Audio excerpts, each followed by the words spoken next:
find out why this guy is smiling since he can't even walk, but yet he can ride a motorcycle like the wind. Coming up.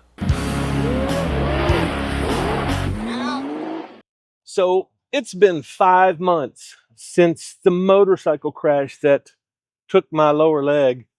And I've been thinking a lot lately about riding and the modifications that I'm going to have to make to my next motorcycle, which is probably not going to be this. You might have missed that video where I talked about that, why this is not the perfect fit, because it's just not the perfect fit. But I've been thinking a lot about um, riding and the modifications that I need to make, that I know I need to make to the next motorcycle to allow me to ride again. In case you've missed those last few videos where I've been talking about motorcycle choices and the reasons why some motorcycles fit less than others. I talked about trikes, I talked about scooters, I talked about all kinds of things, but most of the problems that I'm going to be having riding a motorcycle are going to be, where do I put my leg? How do I operate the brake lever? You know, I've gotten to the point where it looks like I'm going to have to do some heavy modification to my brake lever to be able to make any motorcycle work. But probably foot pegs, brake lever, and this is probably even a bad idea because I can't even reach this brake lever and I have no ankle, so I can't operate that brake lever. So that is probably not going to be a good option for me on any motorcycle.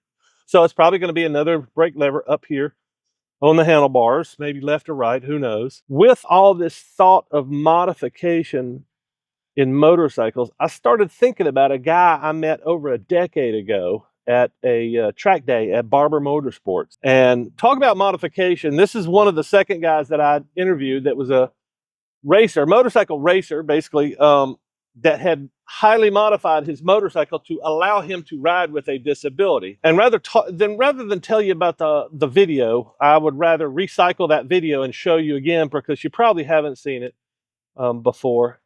He's a very interesting guy, and he's done some amazing stuff to his motorcycle. So I want to show you the original video, slightly edited, so you can enjoy this guy, Dave. So meet Dave. My name's Dave.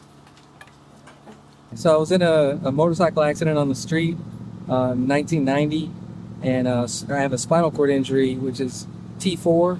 So T4 is about mid-chest. So it's a complete injury from here down. Stomach muscles don't work. Chest and arms work fine, but below that doesn't work. Hadn't ridden in about 17 years and saw another guy on YouTube have a setup on his bike and contacted him and kind of described how to build it. And we put this setup together, and so I've been riding this bike since about 2007.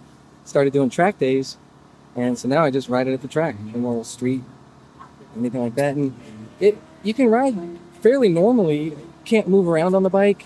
I can't hang off the side of the bike. You know, I'm just stationary on the bike.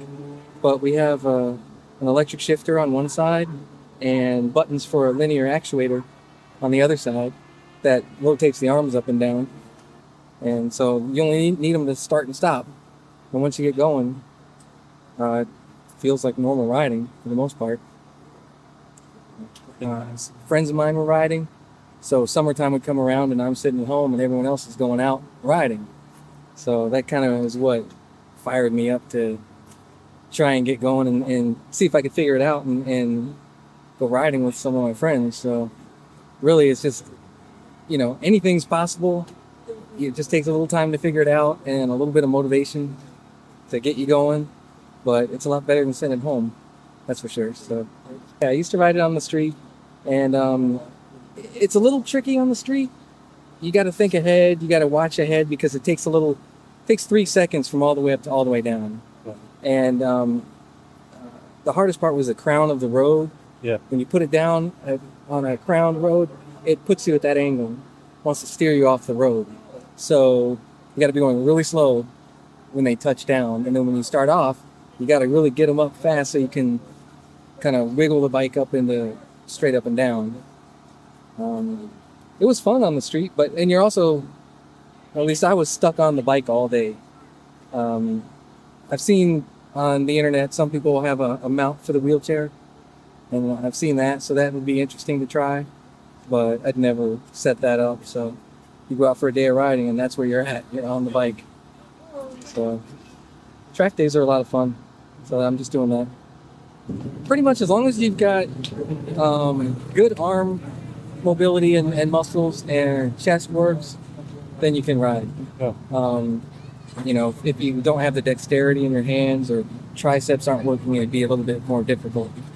But, you know, so from here down, it's possible. So the setup on this bike, we've got a linear actuator that just goes in and out. We've got this connecting rod here, and this bar is one piece that goes under the subframe with some pillow block bearings. And so you hit the button on the handlebars, and it'll just slide back and rotate the bar up and down. And that's all there is to it. I've seen other setups that are a little bit nicer, shorter arm. It goes up and down faster. Some people have had it tucked up under the tail, which is really nice. And then we have the electric shifter, and it shifts up and down with buttons on the handlebars here. So these buttons are for shifting. Clutch works just like normal. One thing we did have to come up with was something to hold my feet on when I wasn't really attached to the bike, and because I crashed one time and stayed attached to the bike. Yeah, that's not good. Yeah, so we've got these plexiglass tubes with a slit cut all down the tube, and I'm actually strapped to that tube. So if I were to crash, if you yank on this hard enough, it'll just pop off. Right. And then But it doesn't blow your feet off running down the road. No, it's on there pretty good. But if you really were to crash and tumble, you'll pop off. Right. I hope. And then we have these thin zip ties here with a Velcro strap that goes around my knees. Ah, And this will pop. got it. I had the backslide out one time and it popped me up in the air, and these popped. So that was at least a good test for that. So it's simple. You know, it's not fancy, but it hopefully will work. And that's all there is really to the setup. With the stereo turned all the way up. Because God forbid somebody not notice him when he rides through town.